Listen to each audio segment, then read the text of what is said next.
to our WSU Food Systems COVID Hub meeting for June 5th. My name is Laura Lewis. I'm the director of the WSU Food Systems program, and I'm being joined by Nicole Witham, Abba Kaiser, and Tia Taylor, who are part of our office team. And we are really excited today about our program, and we've been going through our archive of photos to try to find photos of times in the recent past where we were able to gather together. And this is a photo from the Tilth Alliance annual meeting where we were welcomed by the Yakima Nation back in November. So we are just really excited to have you all on the call today. So our meeting overview for today, we're going to just talk a little bit about the hub, the needs assessment tool, talk about a current high need, and then we have some guest speakers today. Nora Frank with the Northwest Portland Indian Health Board and Northwest Tribal Food Sovereignty Coalition, and Valerie Segrest with the Native American Agricultural Fund. And then we'll also have time to share. Just as a reminder to mute yourself if you aren't asking a question. Please introduce yourself in the Zoom chat box, who you are, where you are located, and what you do. And again, a reminder to use the chat box as a way to share resources, ask questions. Nicole and I can prompt you to ask the question through audio as well. But we just want to continue to use this as a great resource. We'll download the chat dialogue after the meeting today and make sure that any of those resources that were shared will be available on our website. It's also a great way to network with others on the call. We've seen a lot of synergistic networking and opportunities come out of conversations in the chat. So a little bit about our program. We're about 3 years old. We evolved out of the small farms team, which has been at Washington State for nearly 20 years. And this is our mission statement. We seek to work with communities throughout the state to foster viable farm businesses, optimize sustainable natural resource stewardship, and to promote scaled processing and distribution, always in the pursuit of access to healthy food for all. And this has become even more relevant as we move through this pandemic and other crises that we see happening across not only our country, but around the world right now. The food systems team collaborates on initiatives that promote research, implement change, and provide unparalleled educational opportunities for farm and food system stakeholders throughout the state. We also work beyond the borders of Washington. And just a reminder again, this is a map of where we have WSU locations across the state. And to remind all of you about our Drive Wi-Fi program that's going on right now, if you don't have access to broadband or you don't have adequate access to broadband, you can park in many of these parking lots and get access to broadband to be able to communicate with your family, do work, whatever your needs may be. So the hub itself was formed really towards the end of March. And the purpose of the hub was to provide a space to connect regularly with both our WSU partners and those external partners working across food systems, to collect and update COVID-19 resources to support the Washington food system. We've deployed our NAT, the needs assessment tool, which you can take weekly, and it helps us track changes throughout the pandemic and what's happening across the food system, and just to provide a space to connect and share stories about what we're all experiencing right now throughout this time. So a reminder to check the calendar of events that we have on our page. These are from last week, but this is updated weekly with new calendar of events, including webinars and other resources that are relevant, not just during COVID, but in general for food systems. And if you have resources that you want to see posted here, please send them to us and we can get them posted for you. You can also share them in the chat box if you have an upcoming event that you don't see currently listed on the calendar. And then just a reminder about our WSU Food Systems Need Assessment Tool. And we can share a link for this in the chat box as well. We are collecting information for the last week of May. So if you have an opportunity to go in and fill that out, that would be great. We send out a reminder for both this meeting and the NAT every single Wednesday. If you have questions about this, please feel free to reach out to us. And the weekly reports are posted on our website as well as the Zoom recording of these meetings. So we had a high need around PPE supplies. So that was the highest need in terms of looking at food production. And I know this is something that several of you are working on right now, particularly in light of farmers markets reopening, as well as access to PPE supplies for farm stands and for food security distribution sites. So I'd like to welcome Nora Frank with the Northwest Portland Indian Health Board and Northwest Tribal Food Sovereignty Coalition. Awesome, but I think, Val, do you want me to go, or I think we decided Valerie was going to go first. Oh, first? Okay, no problem. I'd like to invite Valerie Segrest with the Native American Agricultural Fund. So thrilled to have you on our call today. Well, thanks for having us. I'm trying to figure out,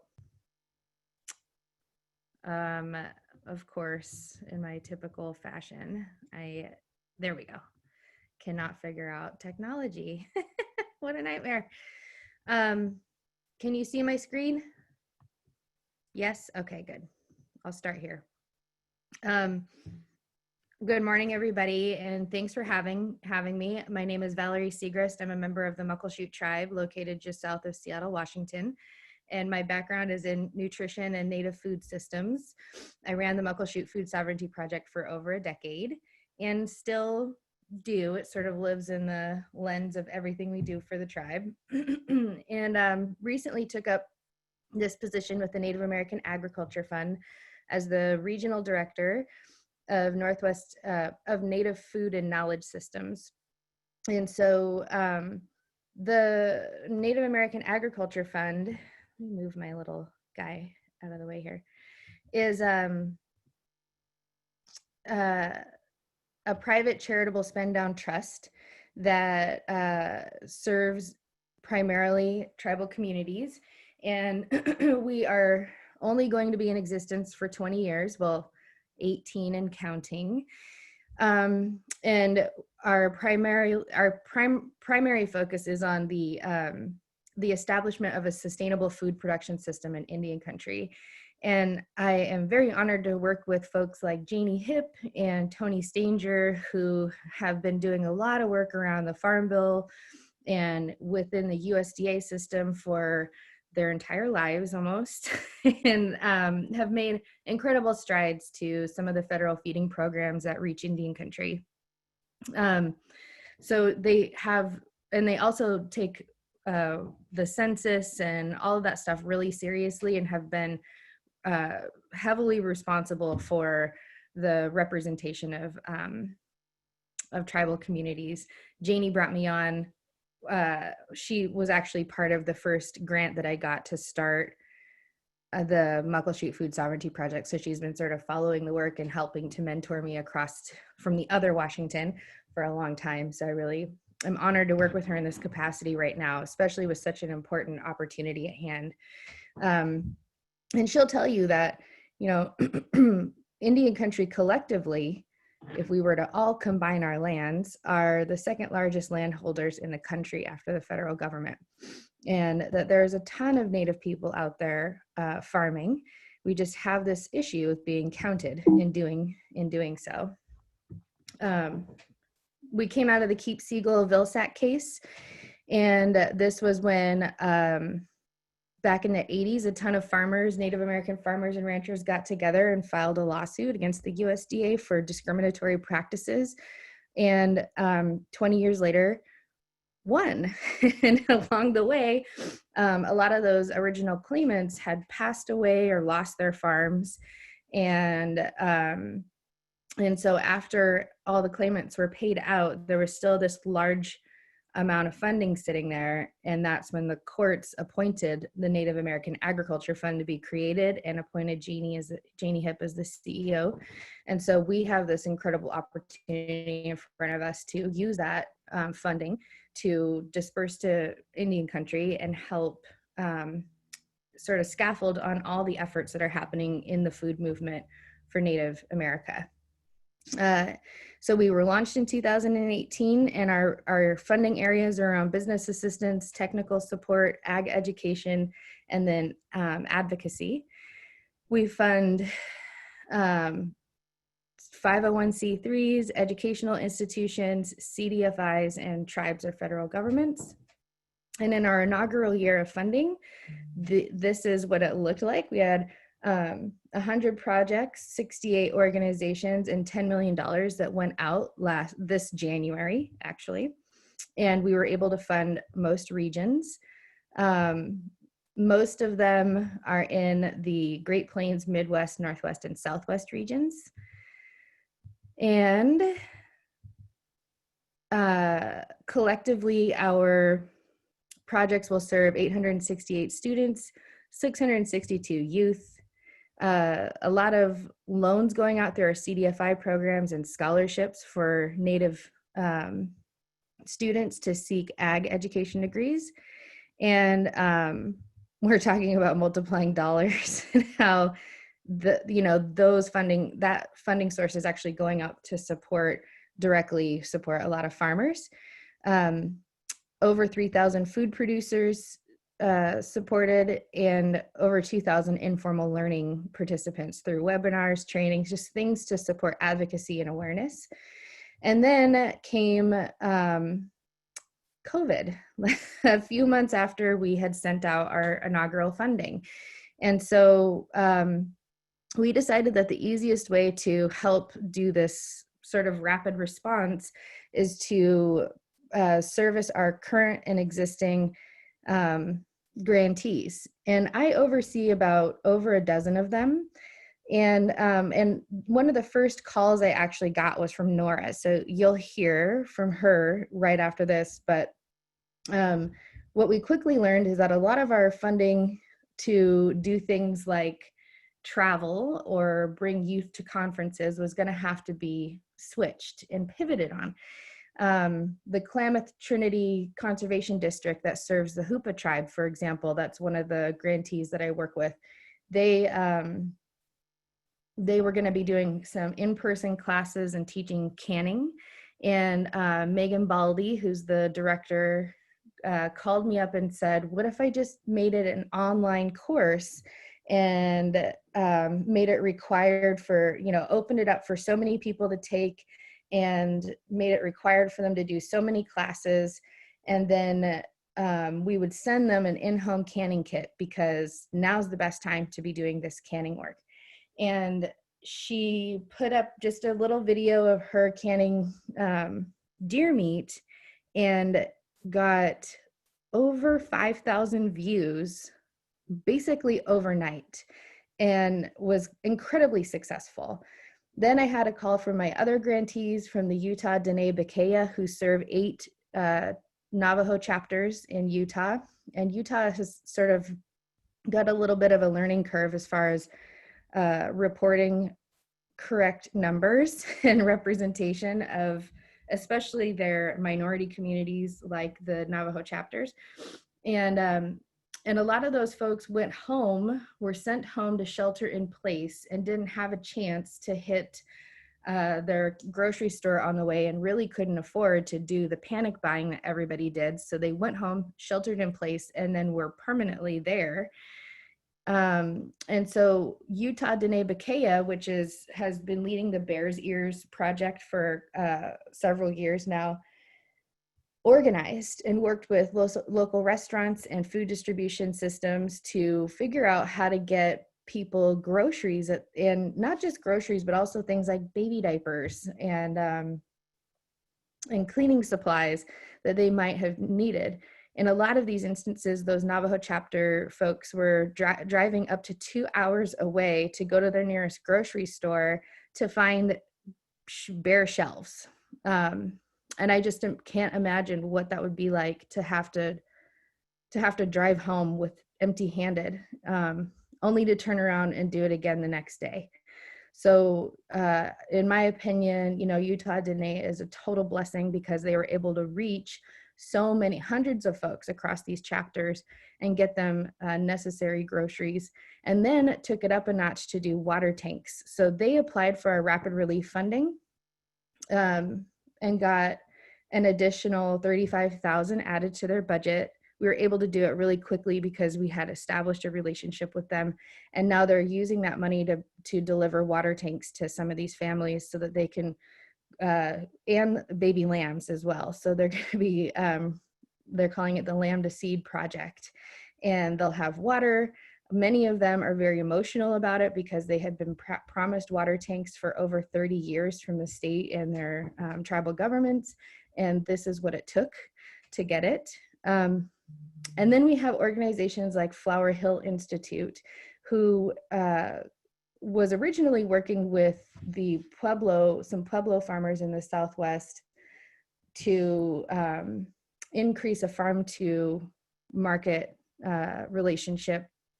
And they ended up pivoting their funding towards buying this milpa seed mix that is basically a food blanket, it's what it's called, and it's mixed with a little bit of fertilizer, and you throw it on the ground and it grows cucumbers, beans, corn, a whole plethora of different kinds of foods. And they put out just a simple application on Facebook, and overnight had a request from over 150 tribes representing all over Indian country, and to this date have sent out 1,500 pounds of that seed across Indian country. So I'm telling you all this because there's definitely a need, and NAF is doing what we can to get this funding out to our grantees as fast as possible. It was a really quick turnaround. They had about, 10 days or something to fill out the application. We reviewed it right away and were able to get funding out last week. So with collectively, with all 74 of our grantees, we are able to hit 84,000 producers served. We've got a really cool program with the Intertribal Buffalo Council because there's been such a disruption in meat processing, where they're able to harvest buffalo, process that, and then distribute it to tribal communities in need. We're reaching over 200,000 Native households, and that's heavily handed with the partnership that has come out of Flower Hill and Northwest Portland Area Indian Health Board that Nora can speak to. And then what's happening here in the Northwest, the only story I have to tell you about it is this wonderful person I have never even met in real life. Her name is Jessica Crowfoot. She is a volunteer for Frogger Farm and reached out to me on Facebook a couple of weeks ago about how to get in touch with tribes to distribute potatoes and onions. And she had reached out to Tulalip. Tulalip was working on it. I reached out to Muckleshoot because I obviously know people there. And we have a seafood products company, so we have somewhat of a distribution model. And we were able to receive 20,000 pounds of potatoes and 10,000 pounds of onions a few weeks ago. Those went out to our elders' homes this week, and they're being distributed to the rest of the community today. They're also, Jessica informed me this morning that she was also able to get potatoes and onions to Snoqualmie and Tulalip, and a few urban Indian organizations to this date. And it sounds like they have, they're on to something with Macaw, and I believe Macaw, I can't remember the other one. So a few tribes have been reached to, but what we're finding is, a lot of us don't have, for Muckleshoot, we were able to be first because we had this seafood products company and we had refrigerated trucks and we had a food bank situation sort of set up already. And we didn't furlough those people because they were considered essential workers. And so there is a need in Indian country. Obviously, there's just the pre-existing infrastructure for how those foods can be distributed is different from one community to the next. And it takes time for those folks to, figure out the hiccups and the bumps in the road, and then how to exactly receive and contain, 20,000 pounds of potatoes, for example. So don't forget about us, but we're also, I will tell you that I saw an email this week that came out, a report that about $211 million were pushed into the sustainable ag food system since COVID began. And to date, what we know is about maybe 2 to 5, well, 2 definitely from us, but potentially another 3. So 5 million in total has actually gone to Indian country. That's like 1% of all of the funding that goes out there. And that's pretty good because on an actual normal year, about 0.24% of all philanthropic dollars go to tribal communities or Indian country at large. And so we're severely underfunded, but like, what's the risk in investing in us? What I see from my grantees is gilding of lilies and taking gold and turning it in, or taking, basic things and turning it into these amazing projects that can reach so many people and have important impacts. So don't forget about us, don't overlook us, but know that volunteering and partnering with us, it takes some time because we're all so different.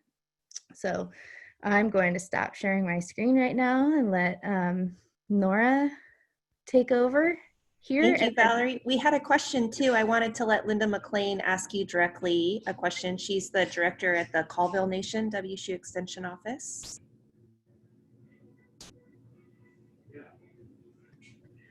Thanks, Laura.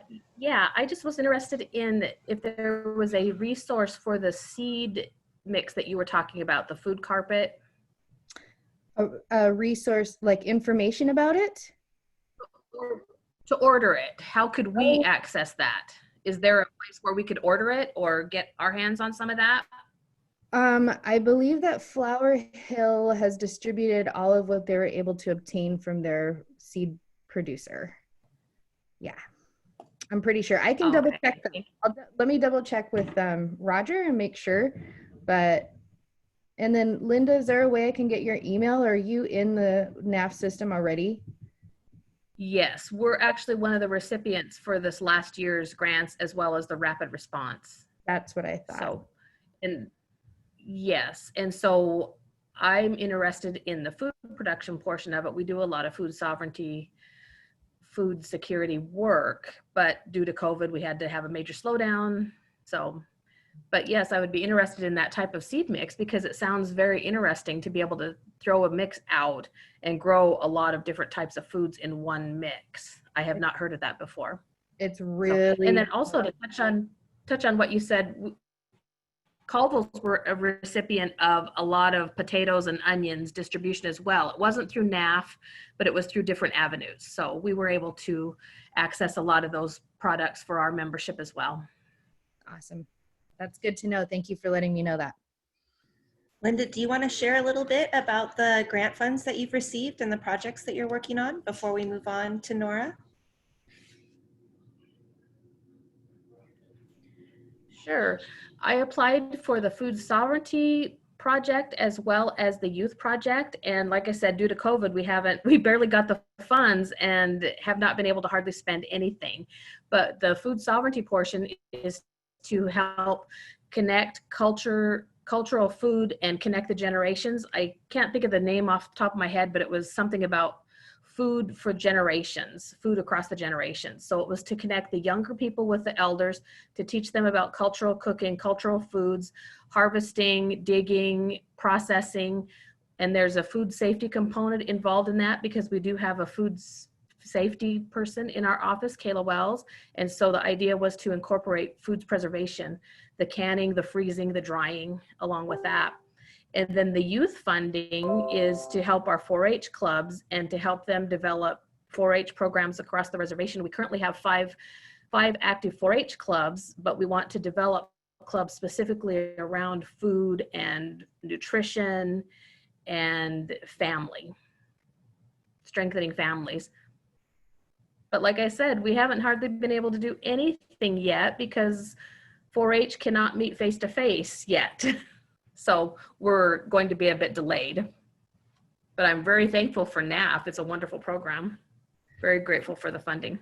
we're really trying to be as flexible with our grantees as possible too, because we understand that, you know, and even for me as an educator, you know, this is not how I teach. This is not how I present. For those of you who see me present before, it's very weird. And so how do you make, you know, how do you reenact something that's supposed to be in person and rebuilding culture and hands-on and experiential through Zoom? It's so difficult. And for a lot of our grantees, that was the way that their, you know, program was designed. And so we want to really honor that. And we also, you know, really want to make sure that we're prioritizing tribal communities. There's been a lot of effort to get food out, but a lot of these larger feeding programs tend to have a hard time, I guess, getting in touch with tribes, and that doesn't, it is hard because it makes us seem like we're not interested or like we don't need the help, but we do, and sort of promotes, you know, invisibility. But it's just because it always manifests differently for every tribal community based on their need. And that's how food sovereignty works. There's no, you know, one way of doing it. It is what emerges from what the needs are of the community, that particular community. So it can be really difficult. And, you know, Janie is pretty disturbed by some of the things that have been sort of illuminated by COVID. For example, the tribal national emergency food feeding programs, and how tribes are not actually written into it at all. We are like the last in line when it comes to getting foods to our community, yet we have these food distribution programs that are, you know, set up in different ways. But we are just, there is no legal obligation. We're not even written into it at all. And in fact, through some of our feeding programs, if the state wanted to take our surplus supply, they could request it and take it. And so there's a lot of wide open interpretation there.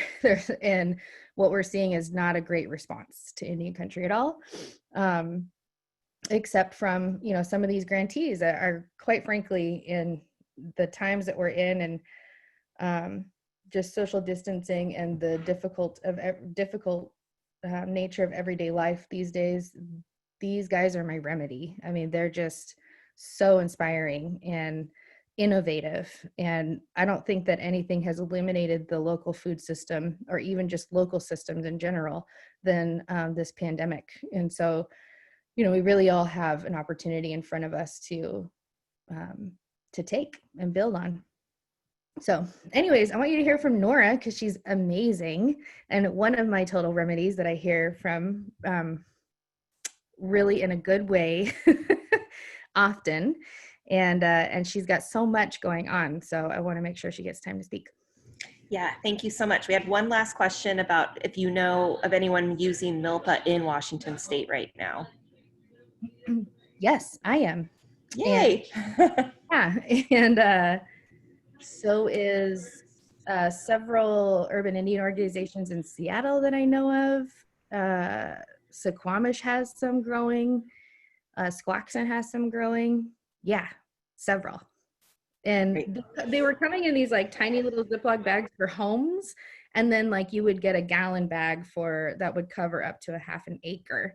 So I live on 10 acres out here in Enumclaw. So we just spread some out, and they germinated really quickly. They have sprouts out of the ground within a week. So they're, you know, pretty awesome. And apparently they encourage balancing the pH in the soil and all that stuff. I'm not a soil scientist. I'm actually a really lazy gardener. So throwing seed on the ground appealed to me.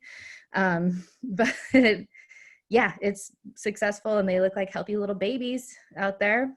And the idea is you're just generating this food blanket of several different varieties, and you just go out and, you know, harvest them when they're ready. And like you just said, maybe this is something to think of beyond COVID as well. It sounds like there's been a lot of energy around this because of COVID, but maybe moving through through COVID, this could be something that we can continue to support, is more opportunity to access the seed. Okay, I'm going to welcome Nora. Yeah, I love that idea. Thank you so much, Valerie. And if people continue to have questions for Valerie or Nora, please post them in the chat and we'll either call on you or ask those questions as we move forward. Awesome. Thank you. Great presentation, Valerie. I was teasing her yesterday that I was like, yeah, it makes sense that you go first, but I kind of hate following you up because you're such an amazing speaker. So it's like, man, but let me just share my screen or try to. All right, you should be seeing my presentation slides. Is that correct? Awesome.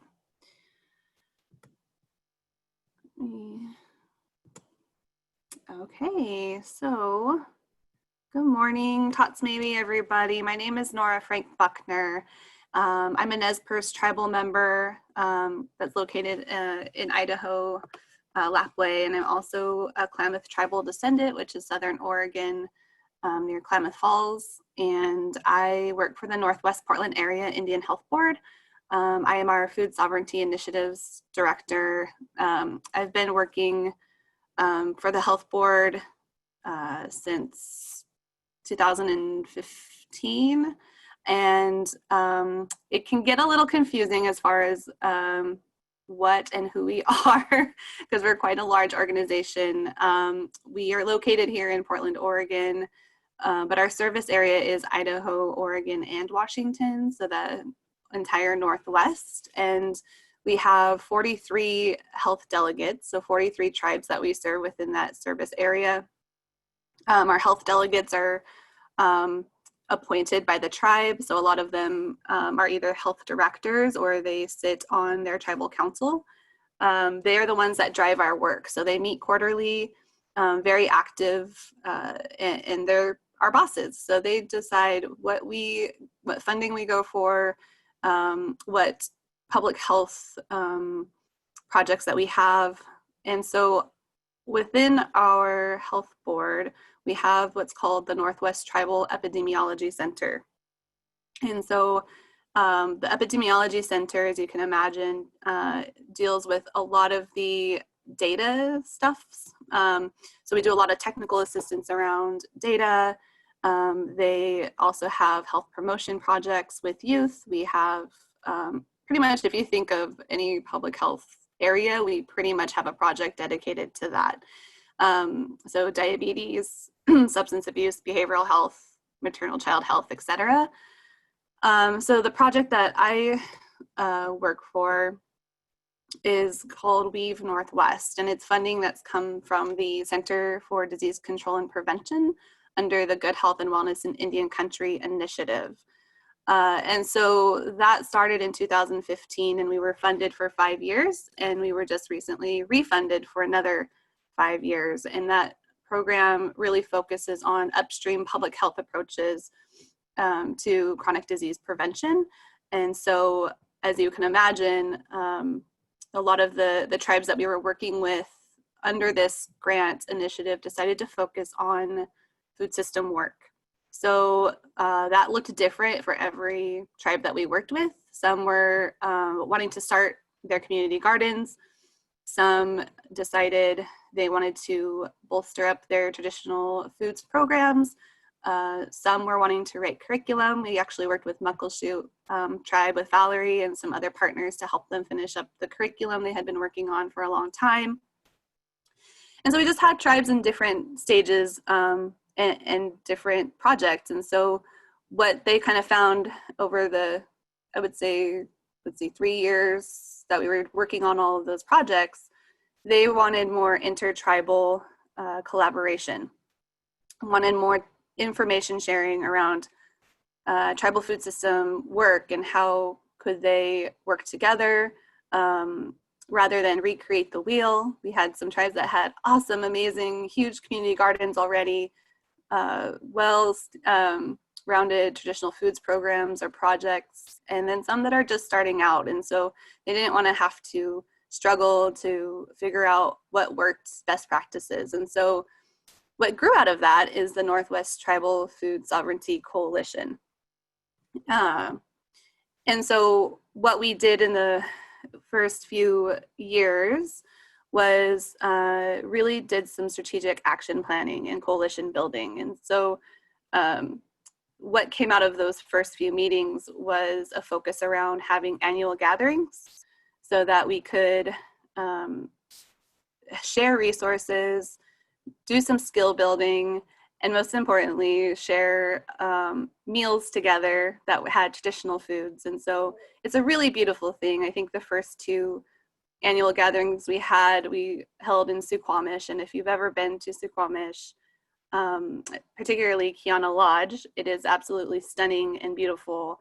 And I can't think of a better place to sit and eat some clams or salmon or deer. It's just beautiful. And then the last gathering last year we held in Skokomish, and which is just equally beautiful because they just built a very amazing community center that is just breathtakingly beautiful and amazing artwork. And then another focus area we had was media development. And so we've developed some traditional foods posters that will be mailed out. We actually got them printed and ready to mail right before COVID-19 happened. And so we didn't actually get a chance to mail them because we were kicked out of the office and told to work from home. So they're sitting there waiting to be delivered to our tribes. We provide trainings. So we've done food sovereignty assessment tool trainings for our tribes. We've done traditional foods workshops. We help with strategic planning. We help with program design, evaluation, all those things that go along with programming. And most recently, within the last year, we were able to develop a food sovereignty subcommittee under the Affiliated Tribes of Northwest Indians. I think some of you are probably familiar with ATNI, but just for those of you who are not, it's an organization that brings together tribal leadership across the Northwest and including Northern California, Montana, and parts of Alaska, I believe. And they work on policy issues and pass resolutions that in every sector that you can possibly think of, and take it straight to the National Congress of American Indians, and then that goes straight to DC. And so it's a very important convening that happens 3 times a year. The Natural Resources Committee is very busy, very stacked, as you can imagine. So we really wanted to focus around what are the food sovereignty priorities.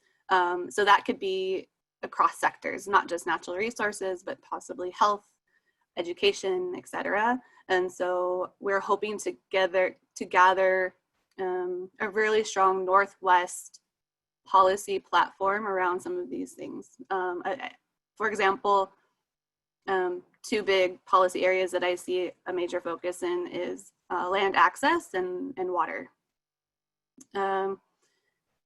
So as this is all growing and all these different layers, we went for funding from the Native American Agriculture Fund to support more in-depth strategic planning and technical assistance. So we were going to have like a 1 or 2 day strategic planning meeting this year in person, but then COVID happened, so that's not going to happen.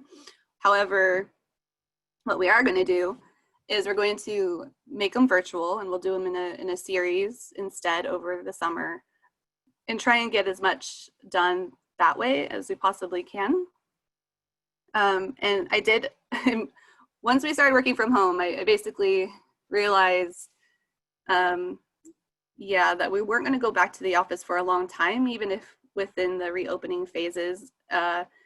We're a public health organization, and I think until we have a vaccine, I don't see our executive director allowing us back into the office or doing in-person trainings or meetings for quite some time.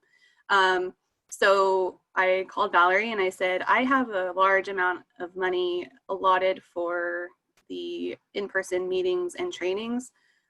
I would like to reallocate those funds and have mini grants that will go straight to tribes immediately for supporting their food distribution programs or food production, like their gardens, or even if they need to put kits together to help people build their own gardens, or you name it. is that going to be okay? And of course, like Valerie said, they're a very, very flexible and appreciate the response. And then the rapid response funds came. And so she connected me to Roger from Flower Hill Institute and told me the great work that they were doing there. And so we connected, and what we're going to do with the funds is work with Flower Hill Institute to really do a deep dive and feasibility assessment, and what are the distribution channels for tribal food producers, and they will help develop a business plan, and what would it look like if we had, if tribes wanted to buy into, say, a farm, and what does that look like? And so there's a lot there that we need to flesh out, but the money is going to be spent in how could we possibly build a regional intertribal food system that can respond to things like COVID-19 or any other emergency, and really support food security. And so there's a lot of work to be done in that area. Some of the tribes that we were able to support through the mini grants with NAF funding are Swinomish, Squaxin Island, Jamestown S'Klallam, Siletz, which is in Oregon, and the Confederated Tribes of Lower Umpqua and Salusola Indians, which is also in Oregon. And then I have 2 other tribes that I believe are going to reach out. I've heard from Yakima and also Warm Springs. So it's exciting. There's a lot of really innovative work happening out at the tribal level as far as, you know, how they're responding to COVID-19. How are they delivering their in-person trainings or classes? And, you know, some are doing those videos like Valerie was talking about, and taking their traditional foods classes and videoing them and doing Facebook Lives or cooking classes or what have you, sending boxes home full of food, and then you log in and do the cooking class right along with them. And it's really neat, some of the things that are coming out of this. I do want to say, Linda from Colville, I would love to touch base. Colville's one of our grantees, not with NAF, but through Weave Northwest, which is the CDC funded program that I was talking about. And they have a specific project around diabetes prevention programming. And Andy Joseph has been really involved with our coalition, former chairman. Anyway, so just wanted to shout that out before I forgot. But I will just open the floor for conversation, and that's my contact information. And I'm going to stop sharing the screen. Nora, thank you so much. And I'd love to hear questions. Anyone want to post a question in the chat or have a question directly for Nora?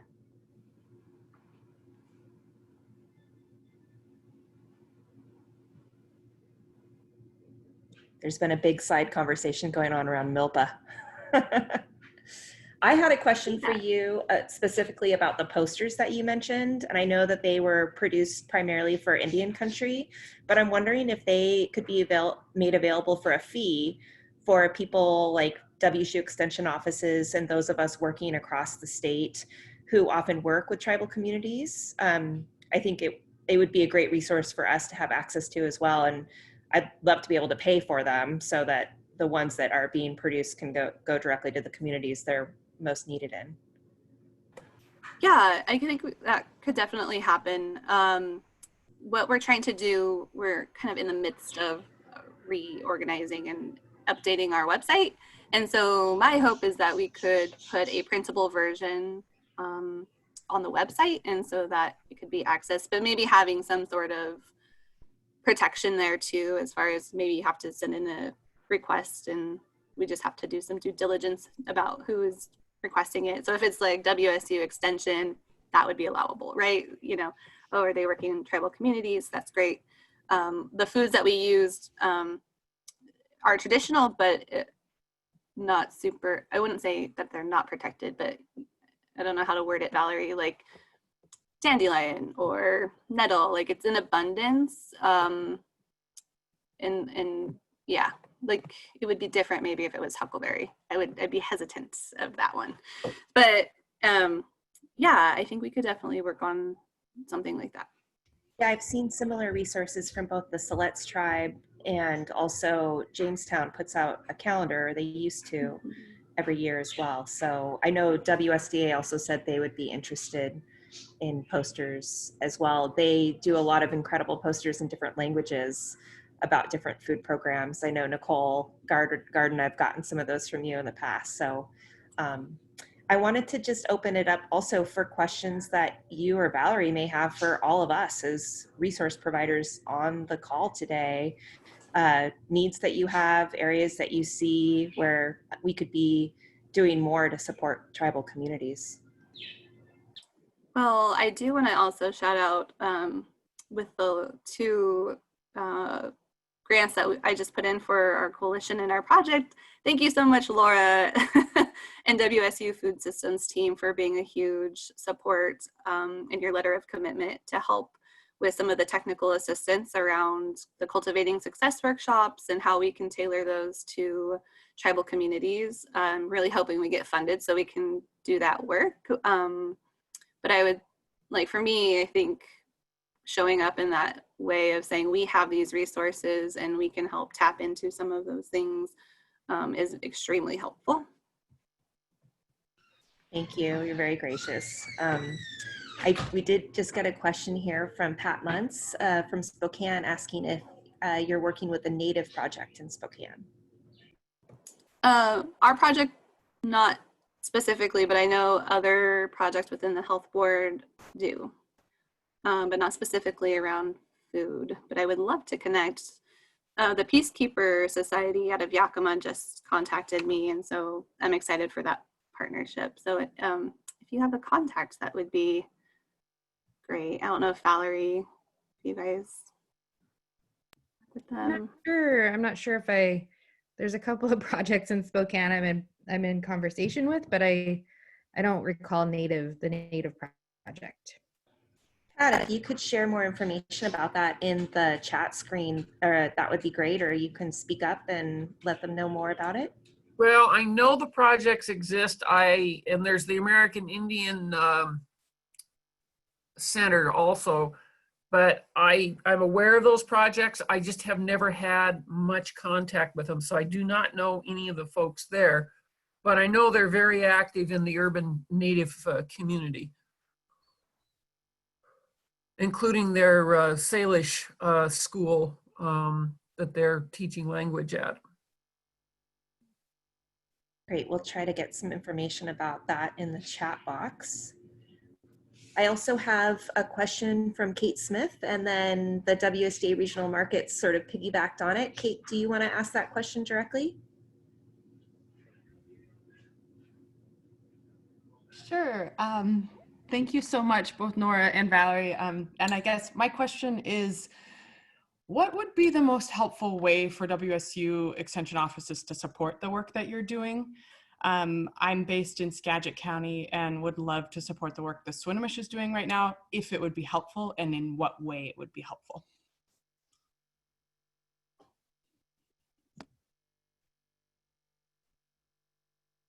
I'm not sure where Nora went. I can speak a little bit to Swinomish. I'm just as much Swinomish as I am Muckleshoot, by the way. More family up there probably. And so there's a informal learning project I'm working on in collaboration with SWIN and their 13 Moons curriculum. It's from my remnants from my previous job working for Indian education for my tribe and within the state around Senate Bill 5433, the Since Time Immemorial curriculum. And we had developed these materials that Nora was referencing around the Cedar Box Teaching Toolkit and 10 Gather Grow with Grub. And and so it's a lot of food education and more awareness around the native food system here and how to be good stewards in that space, and like what native people mean when we say it's good to be good stewards. And so we're unpacking that and aligning it with next generation science standards, and working on combining all of these curriculums that have been out there that I've been consulting on along with Elise Crone forever, and trying to just organize them more and make them more available to people. So we've got that, but we also have this Camus incubator project, which I've talked with WSU about, and I wonder if you would be a really good partner on that project. And Swinomish is actually another one of our NAF grantees. I'm not assigned to their project, so I don't know the ins and outs of it, but I could easily connect you. And it really is about revitalizing Camas prairies. And also, I think their rapid response funds went to supporting fowl, like duck hunting and stuff like that. So really, really cool, different approach. Yeah, so Yeah. happy to connect you. That sounds really exciting. I would be really excited to support some of that work and connect. So maybe I'll put my contact info in the chat, and also I'll note down yours and we can be in touch. Sounds good.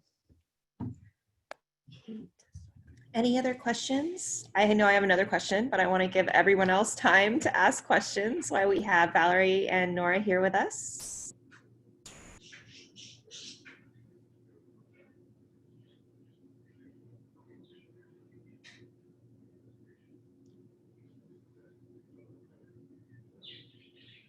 It says here we have a question from Steve Kreider. Isn't there a food and ag component with the Native American college hosted by the Lummi tribe in Whatcom? So I think that's the Northwest Indian College he's referring to. So that's where I started my career. I was working with Northwest Indian College in their extension program. They are land grant status, but over the last, I'd say 6 or 7 years, that that program has kind of been dismantled or slowed down quite a bit. They may be focusing more internally on Lummi, even though Northwest Indian College has a Washington State reach and several site campuses. So there's like one in Muckleshoot, one in Port Gamble, one in Swinomish, and Nisqually. And so anyways, they were trying to, when I worked there, we were trying to really build up the idea of extension through a native lens. And then we all, our leader retired, and we all just sort of moved on and kept doing the work within our own communities. So they're not doing as much work as they used to do. Did you work with Jessica Gigot? I did. Yeah, because she's here in Skagit too. I think Kate and we can circle up with Jessica as well. I mean, she's very busy with her other many things going on. But I recall that she, another WSU alumni, local important food provider here, was part of that program. So I think there's a lot of dots we can connect up here in Skagit Whatcom around this.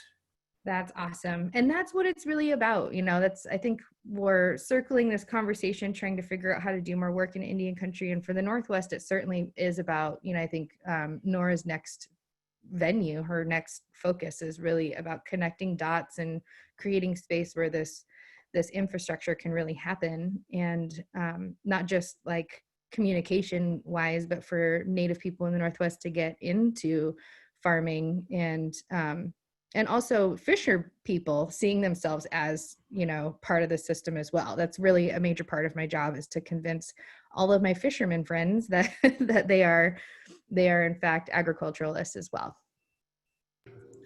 Yes, I'm just going to give a big shout out for that, because we've talked about this so many times. Like, why don't we talk about fisheries as part of the food system? So we have another question here from Cassandra, and she just wanted to know, and I believe both of you have been working on this, is connecting the food sovereignty efforts to health or diet outcomes.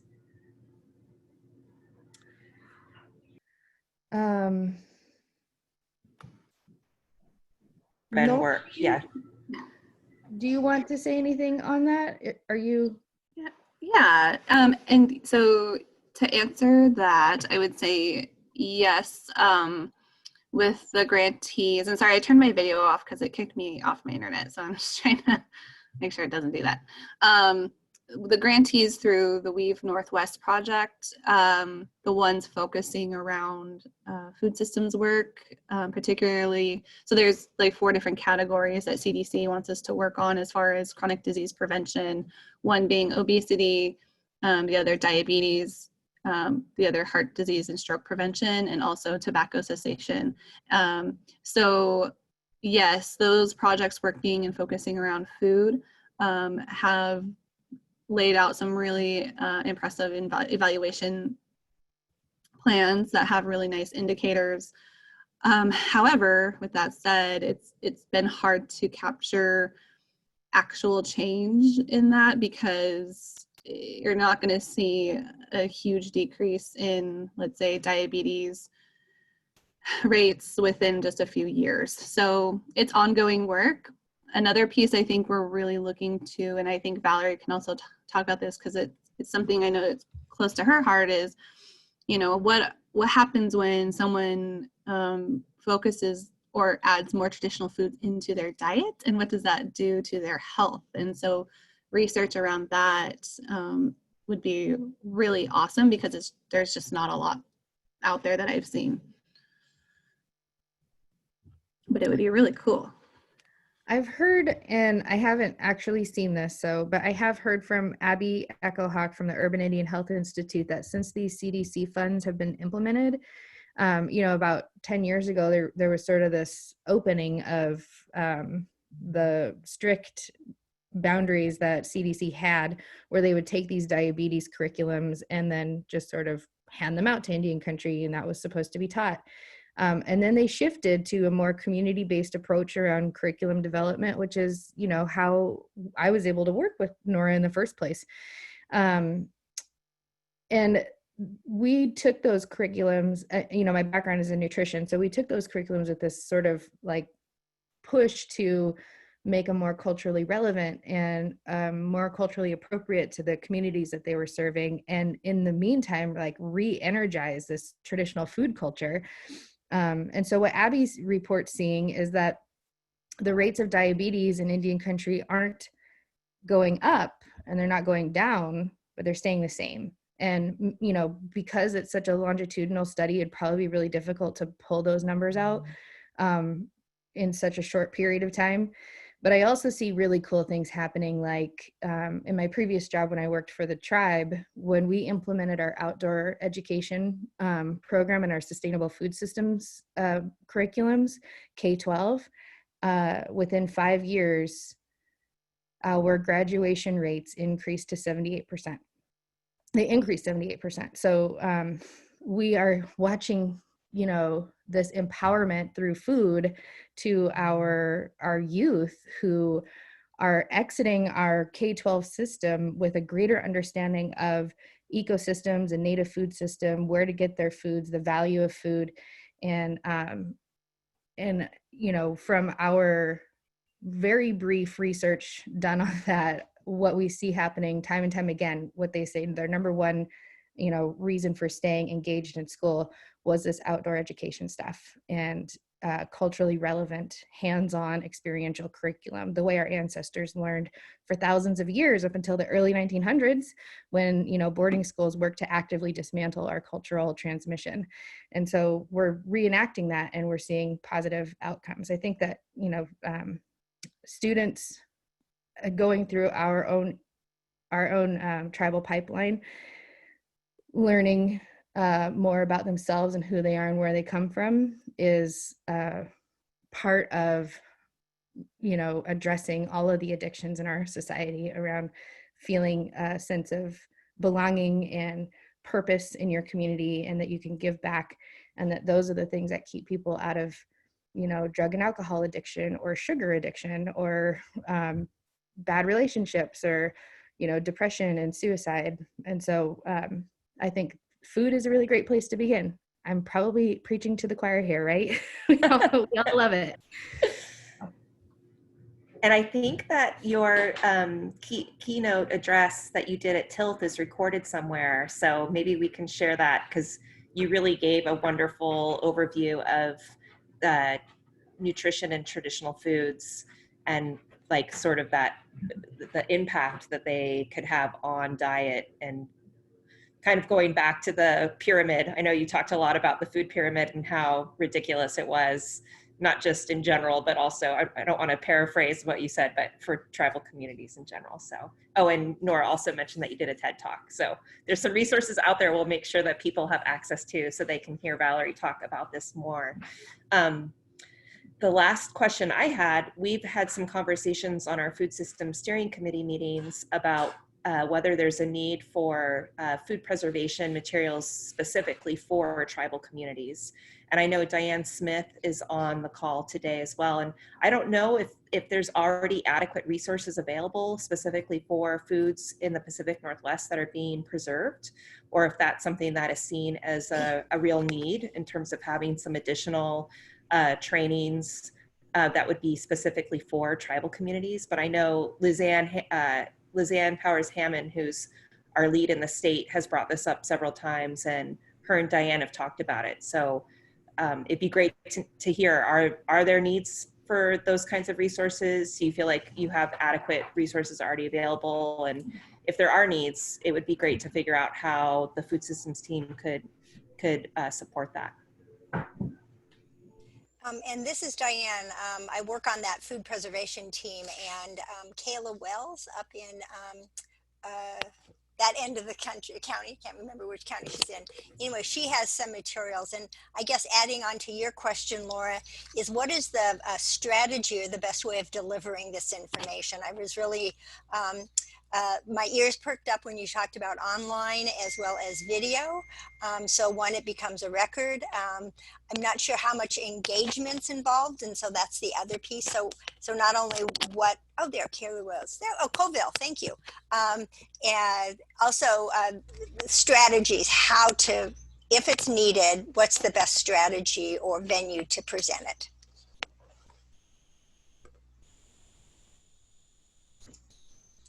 I don't know exactly, but a lot of our a lot of communities do a lot of food preservation work, or are interested in it, and I would think that Nora would have a great reach to be able to get that kind of information out to people. I don't want to like volunteer for more work in her life, but if you wanted to send those materials over to me, I'd be happy to take a look through them and see, you know, if that would, like, I can speak for my community and some of the people that I know who teach food education classes in tribal communities, and run it by them. And we have a working curriculum group that meets, and we'd be happy to take a look at the materials and then try to figure out a strategy to get it out to people. We did do, we partnered with the Suquamish tribe a couple years ago to do a salmon smokehouse project. And so I have a curriculum written on that, but it's owned by the tribe, and I don't know if they want to share it or not. But if you're, you know, if that's something you think we could also, you know, dovetail into what you're doing, we'd be open to that as well. Yeah, and just to piggyback off that, definitely willing to spread that message. We have a Northwest Tribal Food Sovereignty Coalition e-newsletter. I have a few contacts that I know that want to do more food preservation work. I actually got a call from a Yakima tribal elder, I think it was last week, wanting to know if there were funds that could support her doing some more food preservation classes. She's been asked by the community to do so, but she doesn't work for the tribe as far as like in an employment capacity, but she's very talented and very skilled in preservation. So it's more of a grassroots community level thing. I wasn't sure at my organizational level how that looked as far as getting funding to her, because typically our funds go straight to the tribe or some sort of fiscal sponsor. So I don't know if WSU would be able to support her. She'd mostly need like supplies to help her do that.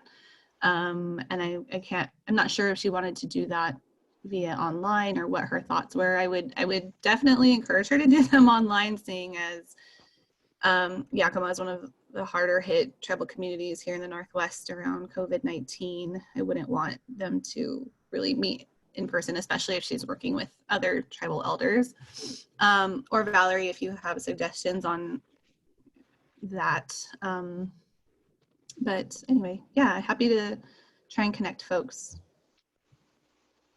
That's great. I just wanted to thank Valerie and Nora again. It's a real honor to have you here today, and I hope that we can circle back around several times over the next few months to just continue reporting out on resources that are available for tribal communities, as well as the incredible work you're doing, and to continue to support that work as a group of resource providers across the Pacific Northwest. So again, thank you so much for making the time today to participate.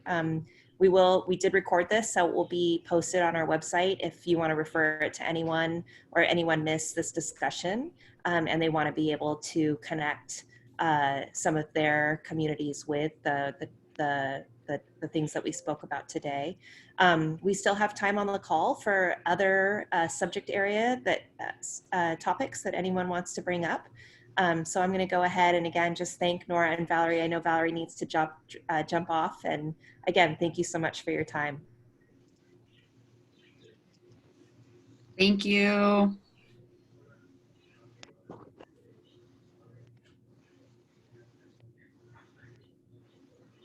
So we're just kind of opening up now for additional sharing.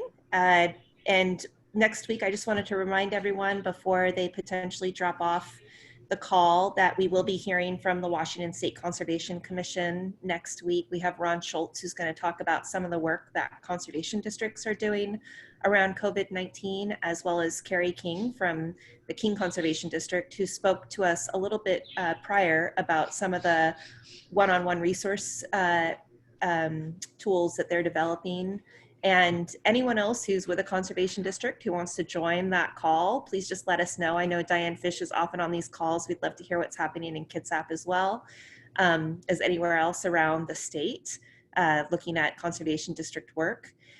And we will have a follow-up discussion either next week or in the coming weeks also about the Farmers to Families Food Box Program, which we had quite a big conversation about last week as well. So I wanted to just remind people of that before you might have to hop off for additional work or other calls. But we have plenty of time if people want to talk about anything else. I see we also have some announcements that came out. Henry from Business Impact Northwest, I'm trying to find it in the feed, Henry Wong mentioned some general updates on some technical assistance, packaged foods, value-added products on demand online course.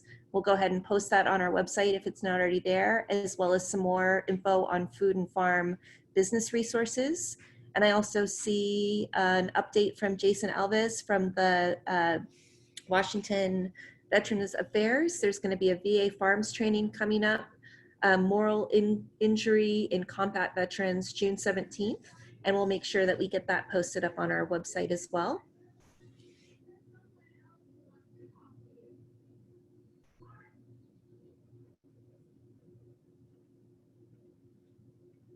Anything else that people would like to either post in the chat box or bring up for discussion?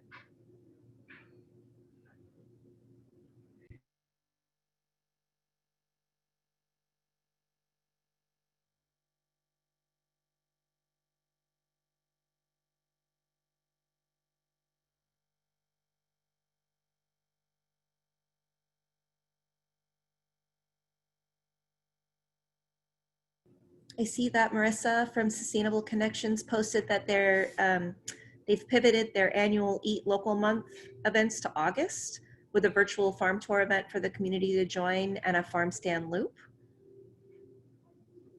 And if you want to share any more about any of these events that I'm bringing up, please just hop on the call and you can provide more information as well.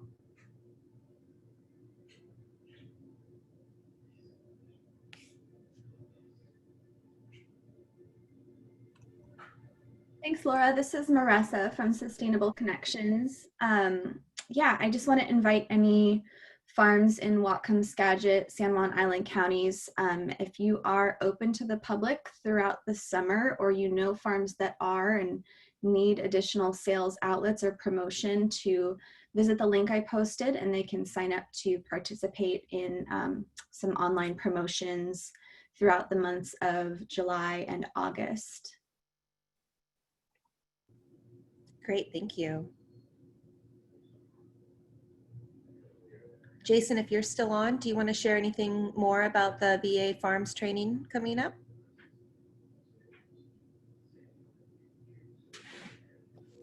Sorry. It's funded through the VA Farms program. This is one of the mental health components of the Veterans in Ag work. It's open to anybody that's interested. I would recommend clicking the link if you want to know a little bit more about moral injury and where that kind of plays in. But it's definitely part of the VA Farms programming. So I don't know. That doesn't give a whole lot of information, but that's what it is. Great, thank you. Lots of great resources and links posted in the chat box today. We'll make sure that we make those available. And someone had a great suggestion of putting up PDFs of the chat dialogue as well, which we'll do as well as the recording, so that you can also download the chat dialogue from each week and look at the resources that were listed in there if you can't locate them.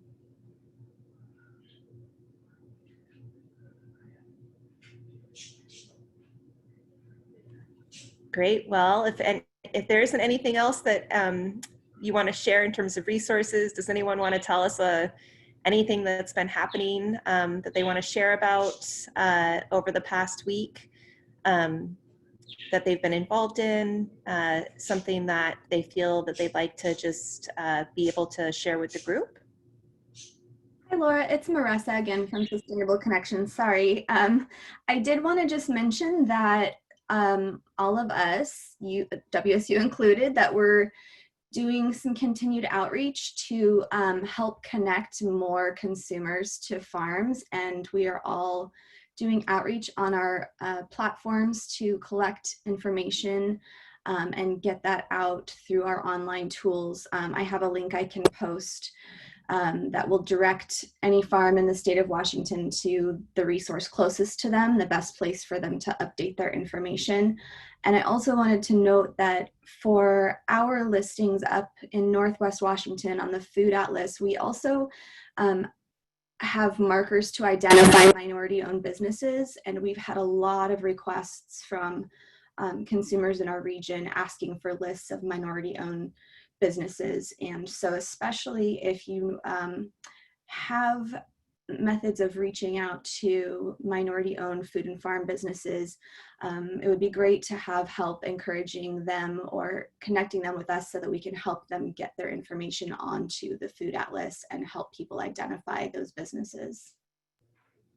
Great, thank you so much for that update. And I know that that was something that we even talked about just briefly before this meeting as an internal team, how we can promote minority-owned businesses. And I know even with our Farm Finder, that's not necessarily a part of our tool, but looking at ways to be able to post more information so that people can definitely gain access. So it's great to hear Sustainable Connections already has a way of doing that.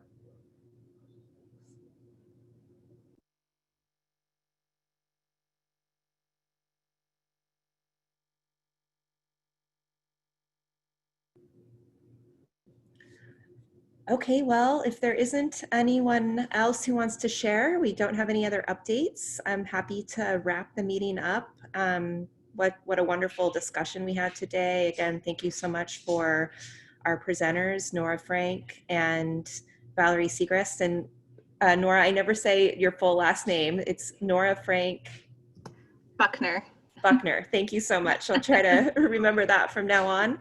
And just a reminder, next week we'll meet on June 12th. If you have topics that you'd like to see discussed here or speakers that you know would be useful resource providers for the group, please go ahead and recommend them to us and we can see if they're available and line them up. make sure you take the needs assessment survey or tool weekly. And if you don't see something on our website that needs, or you don't see a resource on our website that you think should be there, please let us know and we can update that. Again, next week we'll hear from the Washington State Conservation Commission and King Conservation District, as well as hopefully some other conservation districts on the work that they're doing around the state. I just want to thank you all again for participating in this in our hub meetings. And again, it's really the most uplifting part of my week is to hear what everyone's doing to support all of our communities across Washington. So thank you so much, and we'll be in touch. Be well.